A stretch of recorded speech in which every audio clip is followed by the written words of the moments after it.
trabaho. So, ako lang mag-drive ng anak niya punta doon. Tapos, after uwi din kami.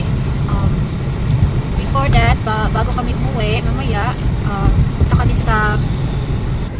kami ng, kuhanin ko yung gift ko ng friend ko kasi yung kasal niya tomorrow. So, na naman yung doon ko lang binili sa registered niya sa Bed and Bath Beyond. Tapos hinold ko kagabi doon sa website na Bed and Bath Beyond. Tapos kuhanin ko na lang mamaya para kasi nakalimutan ko bumili ng gift sa kanya. So ngayon pupunta muna kami ng doctor appointment ng baby ko. Ayun, nasa sa likod siya. Ako ay nagdadrive na pupunta doon. So we need to be early. They call us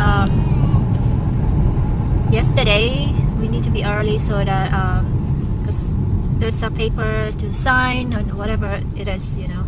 So ayun. So today is the 9 months checkup ng aking baby. Yan lang ako, naka t-shirt lang. I'm always simple lady. I'm not really kikay, but always t-shirt. So yun ako nandun. So mainit ngayon today, guys. It is what's the temperature in my car? Oh, 77 degrees right now. So it's kind of hot. A little bit hot. Oh, the door is still open. So yan. Stop muna kami for the stoplight. So driving here in US, guys, you have to be very, very careful and always watch the stoplight. Because if you run into the yellow light, because the yellow light means it's a warning to stop. So if you are far away to closer to the stoplight and if you see it's yellow already, you have to slow down so that hindi kayo makasalubong sa ibang nagdadrive kasi yun ang cause ng mostly banggaan. So tsaka you always be very careful also watching each other kasi hindi mo rin mapiplease yung iba na alam mo na yung hindi careful. Ikaw yung naki-careful tapos sila hindi. Meron talaga ganun, di ba? Kahit sa ibang bansa or sa atin sa Pilipinas. So marunong ka rin mag-giveaway kung kunwari may lalabas. So hindi naman ikaw nagra-rush para hindi siya papasukin. So you have to be very careful also like that. Then be nice, yun lang. So mag-giveaway lang din konti. Ayan. Magta-turn na ako.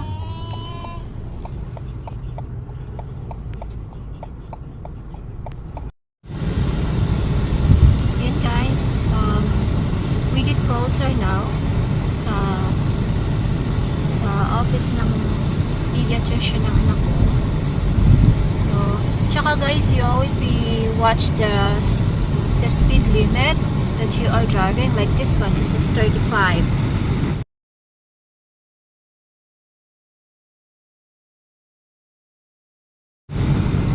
So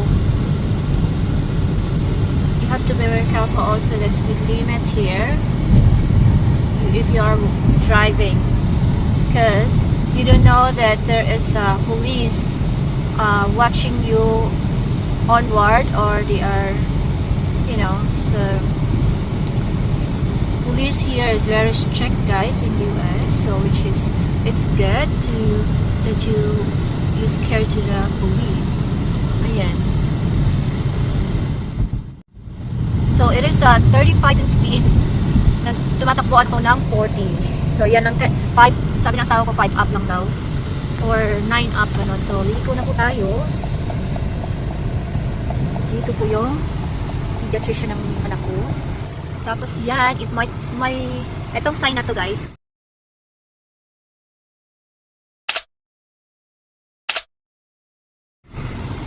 Yan, if may taong magko-cross, kailangan mag-stop. Kapag wala naman, okay lang, you can go ahead. That's allowed din dito sa US, guys. So, dito na po kami. Nandito na yung daddy niya. Yan.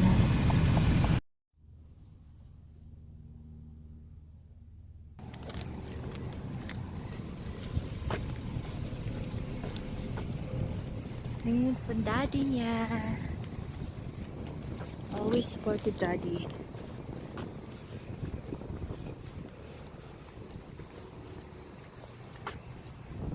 are here in Building A. Ayan, natutulog ang aking anak, which is good.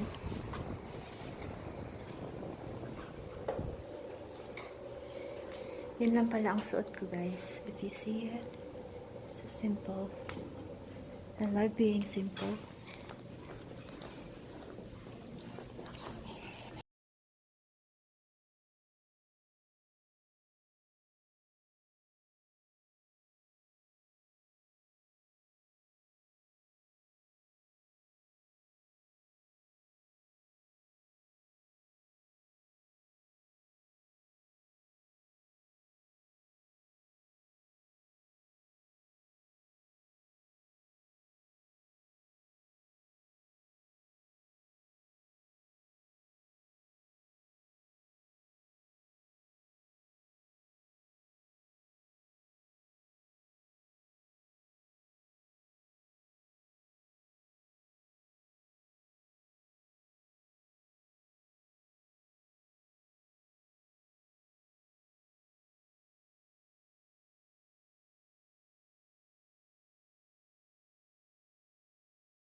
Ayan guys, seatbelt muna is a must for driving a car here in US. Uwi na kami.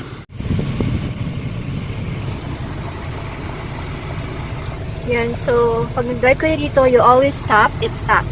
And then always use a signal to so that alam ng yung nasa likod nyo kung paano saan ka pupunta, I mean sa left or right. So ayan, lalo ganito sobrang maraming you always be careful. Yan guys, sa mga bago lang magdadrive dyan, yan lang, share lang konti about driving. Hindi rin ako perfect mag-drive guys, pero yan, you always be very careful. So today guys, yung anak ko may lang siya, yung injection siya, dalawa sa legs niya. Hindi ko na pinakita kasi ayan, hindi ko na siya pinakita guys kasi masyado siyang anxiety sa kanya, ng separation anxiety. Makakita siya ng ibang tao, iyak siya, lalo sa ganyan na itatouch siya kasi yun nga, kasi pediatrician, doctor, diba? So ayan, tapos kinuhaan siya ng dugo, tapos after nun, first kinuhaan siya ng dugo dito sa kamay, parang lang, yung konting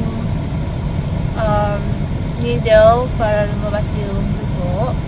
Tapos yun, injection sa legs niya, dalawa, for flu, and the other side, ano pa yung isa? Kalimutan ko. Pakalimutin ang inyong vlogger. Ayan guys. So guys, hindi na pala ako pupunta ng within that. Gusto ko na lang yung asawa ko kasi kasi uwi na daw siya. So, yun na lang. Siya na lang pupunta doon. Kunin lang naman yung folder ko. Kasi bukas na yung kasal guys. Parang may regalo ko. Ayoko rin naman kasi ng regalo ng gift card. So, okay lang mo. Ayan, yan na yan. Naantok na yan guys.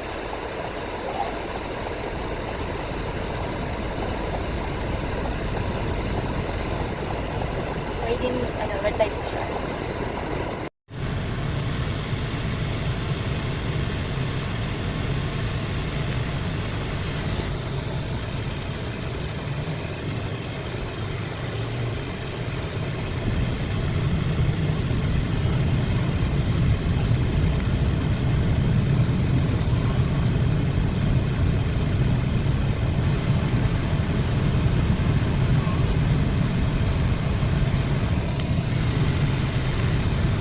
Thank you guys for watching. I hope you guys enjoyed my video for visiting 9 months of my daughter. She is 9 months this month. So thank you guys. I hope you give me a thumbs up, and please don't forget to comment down below, and then I will be right back to you guys. And also don't forget to subscribe. I'll see you soon. Bye. You get excited? What happened to Benji? Here's here. She cried. She liked to play with her car seat, and she know how to get up there.